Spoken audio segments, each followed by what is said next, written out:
കണ്ണൂർ എ.ഡി.എം. നവീൻ ബാബുവിന്റെ മരണത്തിൽ കൊലപാതക സാധ്യത പൂർണ്ണമായും തള്ളി കുറ്റപത്രം. നവീൻ ബാബുവിന്റേത് ആത്മഹത്യ തന്നെയെന്നും പി.വി. ദിവ്യയുടെ പരാമർശം ആത്മഹത്യയിലേക്ക് നയിച്ചു എന്നാണ് കുറ്റപത്രത്തിൽ പറയുന്നത്.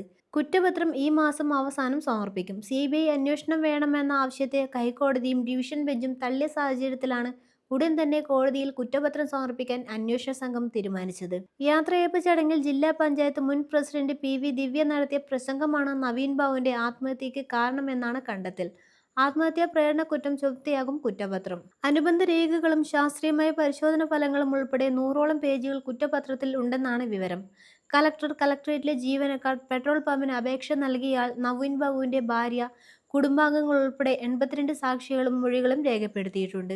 നവീൻ ബാബു മരിക്കാൻ ഉപയോഗിച്ചതെന്ന് കരുതുന്ന കയറിന്റെയും അടിവസ്ത്രത്തിൽ കണ്ട കറയുടെയും ശാസ്ത്രീയമായ പരിശോധനാ ഫലം മാത്രമാണ് ഇനി ലഭിക്കാനുള്ളത്. കേസ് ഡയറി ഹൈക്കോടതിയിൽ സമർപ്പിച്ചിരിക്കുകയാണ്. അത് തിരിച്ചുവാങ്ങാനുള്ള നടപടി ആരംഭിച്ചു.